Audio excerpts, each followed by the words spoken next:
Morning, everyone. We're Team 2. We're developing a wireless agricultural sensor network.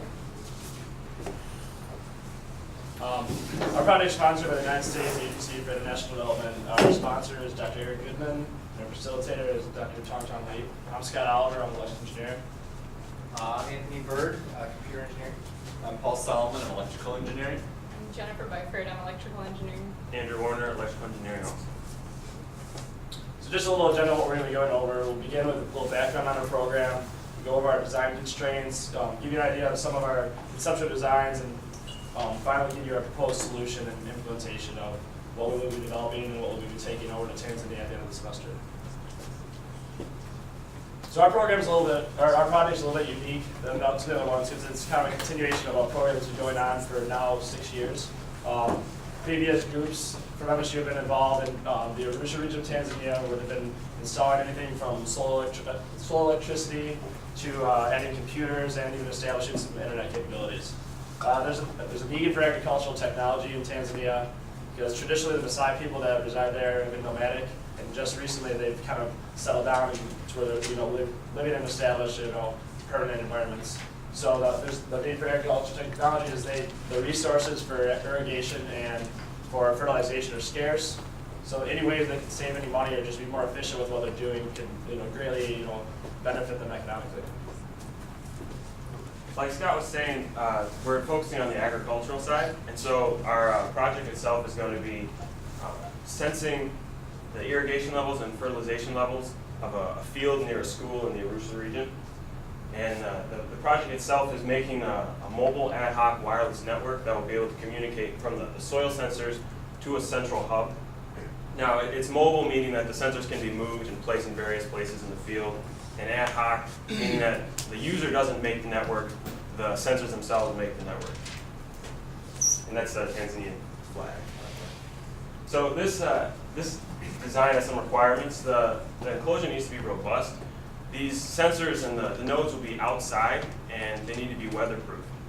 The power constraints are the sensors themselves need to last for the length of a growing season, which is 3-4 months or so, and so they need to be battery powered because they're going to be wireless. But they also need to be low powered because you can't have a car battery out there. It needs to be scalable, meaning that the nodes can be flexible in the distance in between them. And the nodes need to be able to send, receive, and forward the soil data to each node and eventually to the central hub, which should be able to receive and process the data. And once the central hub deems it necessary, it would notify a user to water and to fertilize the crops. In this picture, you can see the crops that are in the field that will be implementing the sensors. The tall trees are banana trees, and then the smaller plants are actually corn. So a brief overview of the timeline for our project.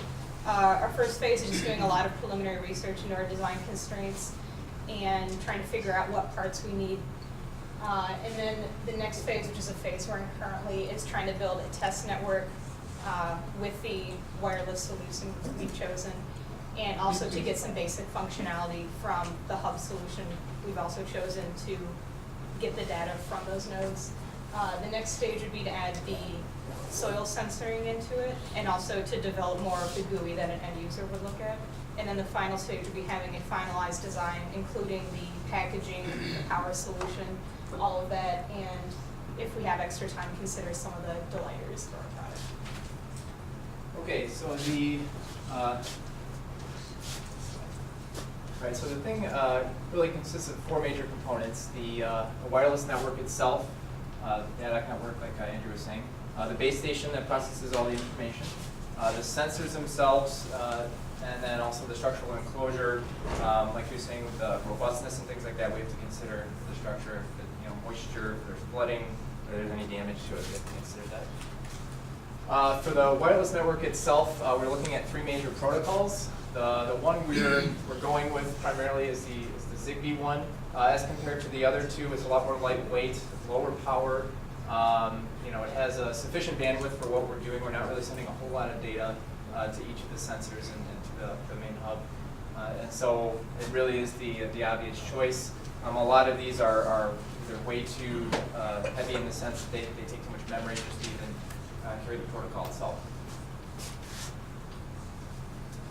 Then for the actual base station that would collect and process the data and also be hosting some sort of end user GUI, there are really two main options.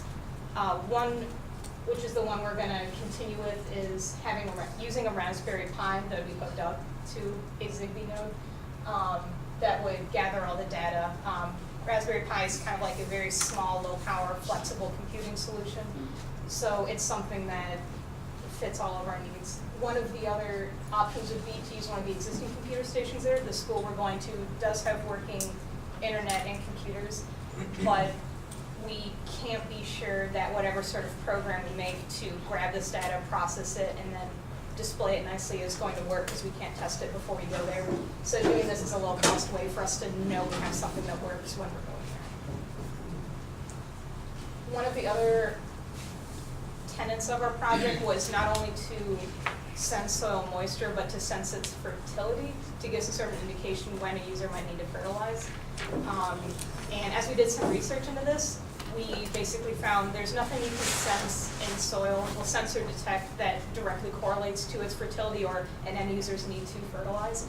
And also that the way farming kind of works for fields, at least of the size we're looking at or greater, you would fertilize a field before growing season, but not necessarily apply fertilizer constantly throughout that season, so it's not really necessary for helping increase their yield.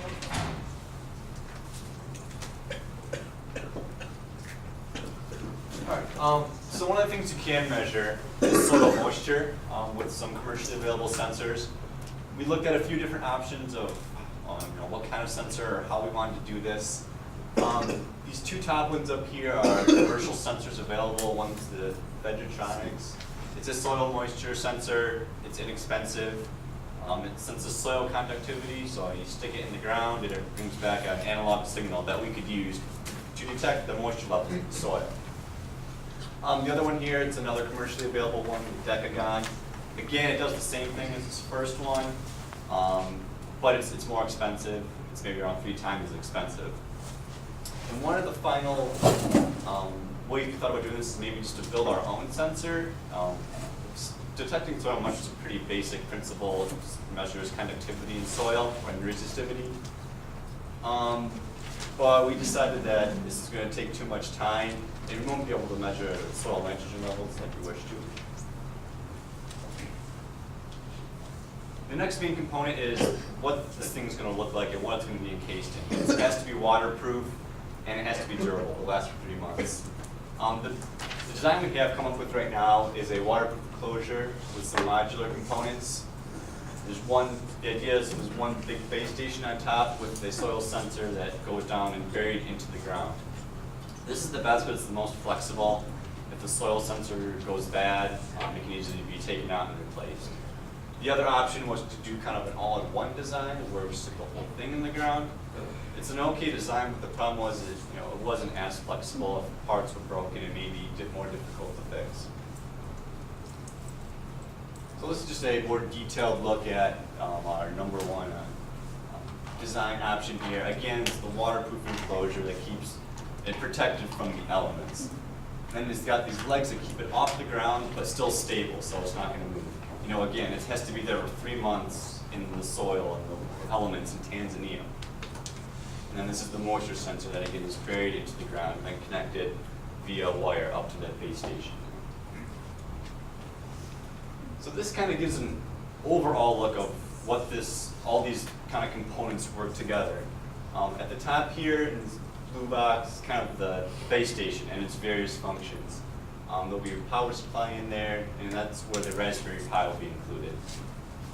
The Raspberry Pi has a built-in web server that'll be used to communicate, some data logging capabilities, and also maybe changing some of the settings of the Zigbee receivers.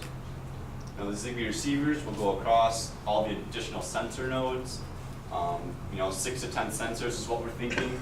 And each sensor node will have the Zigbee receiver, the microcontroller, and then the moisture sensor. And then all 10 of those will be identical. All right, so here is kind of the proposed network design. One of the biggest issues we might have is the vegetation might be so dense that there's actually signal problems between each of the nodes. So what we can do, and this is one of the things we came up with, basically is design it so that our Zigbee modules can communicate with each other and maybe have the sensor that's actually sensing the moisture located somewhere in here, and this allows for just easy access. Depending on exactly how the whole area looks, we might have to have these two jump to each other, or you know, these two hop, and all of that's going to have to be coordinated when we get there to see really what's the optimal path, and to make sure that every single sensor is being caught in the network, and then further relaying that to the hub, which is going to be located there at the school. Here's just kind of another little graphical representation of each Zigbee module. All of these are going to be broadcasting the data that they're going to be getting from the sensor. And this one's constantly going to be listening for us. If basically one problem we might encounter is syncing them all together. Probably once a day or something like that, they'll all turn on, forward information to each other, hop between each other, and then forward that over to the Raspberry Pi. And then for the GUI, in the Raspberry Pi, we're actually going to set up a JBoss server and a Java virtual machine, and run Java as the kind of backend for processing all of the data, making sure that they're providing adequate moisture, and then we're going to populate using JavaScript and HTML a little graphical thing so that people there, local people probably aren't too familiar with computers. So this is a lot easier for them to see. Okay, Zone 4 needs to be watered right now, or these aren't too bad. These are are fine, and this way that they can just tell how their watering habits are, and this can kind of be either plotted. Also, this is just kind of one idea of what we might do. And then here's another future functionality we might add. If they want to look up, maybe past dates, moisture, how much they had in certain dates, or if they want to add in what we just watered, and then the Raspberry Pi can say, okay, they just watered, but grid 3 or whatever is still low, so something's wrong, and we need to alert them and tell them they need to rewater because they didn't do it right or something like that. So if we have any extra time, we'll be focusing on adding a couple of delighters to the project. As you can see in the GUI on the previous slide, it just had Zone 1, Zone 2, Zone 3. And what we'd like to do, if we have enough time, is add a GPS function so that you can actually see where the nodes themselves are rather than just a general square or rectangle. Another thing is that we'd like to add just different aesthetics for the interface, maybe adding Swahili phrases or things, because we can't guarantee that everybody there knows English. And then just different aesthetic purposes in that. And then also, as of right now, we don't have any way to say how good the battery is, how low it is, so we could add a charge indication. Now with this project, we've analyzed and come up with several risks. One is the inter-node communication. Like I said before, they need to be able to send, receive, and forward. And if the nodes themselves aren't synced together, we could have a problem where, say one node is on and sending data and all the rest are off, well then that one node that's on is going to drain the battery.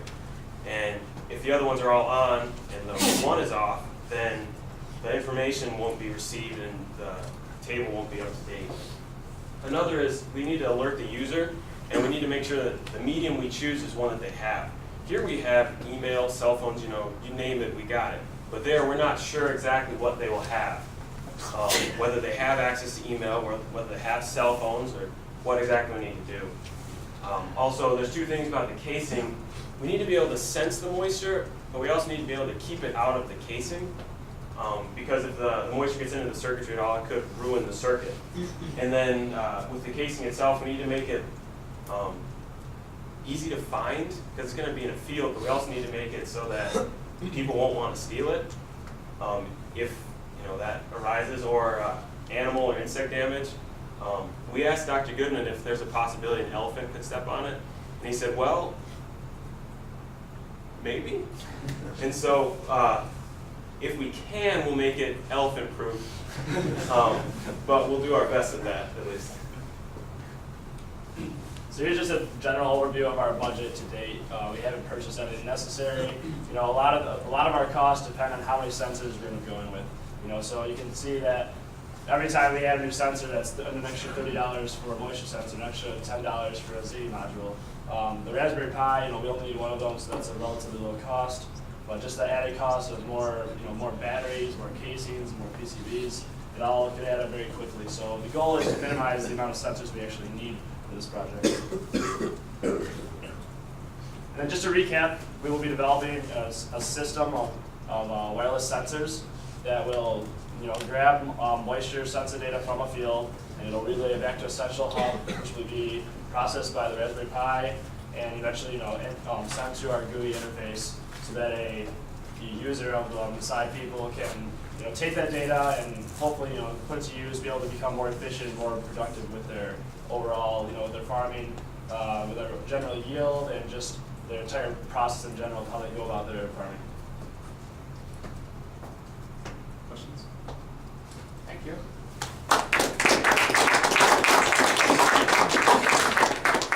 Are there questions? Yeah, if there is too much water in the code, will the sensor warn the user? Yeah, that would be part of it. It's just a voltage reading, I would say, it's saturated. Yeah, the soil sensors, they kind of give a range of totally saturated with water to absolutely dry. So that's kind of the range that we're looking at there. You know, if it's completely saturated, we'll know that it's maybe flooded or we just got a bunch of rain in that area. It looked like you guys were gonna put your circuit or your sensor circuits inside of a box enclosure and then have the sensor below. How much are you guys taking into consideration, like the temperature fluctuations during the day and like at night for how it would operate? Well, I believe the soil, because I know it says like a little bit of an insulator, like to where even if the temperature is changing significantly throughout the day, it shouldn't be changing too much in the soil itself. So we don't foresee that being too much problem. We will be shielding the wire. It won't just be, you know, just 12 gauge wire that's just sticking out. It'll be shielded with some sort of insulator itself, just to kind of reinforce it principle. Like I said, they don't have those greater temperature swings because you're only a few degrees off from the equator, so the temperature there is pretty stable.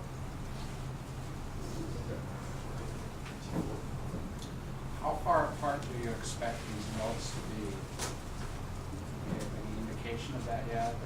Or how far can your solution have them apart? So the field we're going to be working with is about 100 by 100 meters, and these ZigBee nodes have about a range of, assuming good line of sight, like 90 meters. How So many meters? 90. 90. So as long as they're within that 90-meter range of each other, their data should be able to get routed. Part of it being scalable is that you could add infinitely many of these as long as they're like node to node distances, 90 meters or less, as long as they can reach some other node, the data would always get forwarded. Other questions?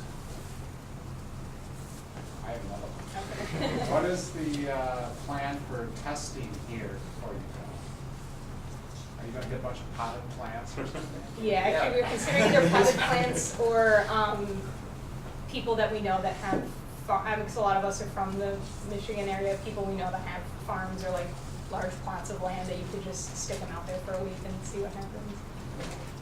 Part of it also is testing the ZigBee modules themselves, so we'll just go in like the engineering hallway and go from one end to the other, see if that works. From us. And then start putting in, have a bunch of people there to see if that works. And obviously the trees aren't gonna be moving, but we can figure out exactly how it's gonna work. Any other questions? If not, thank you.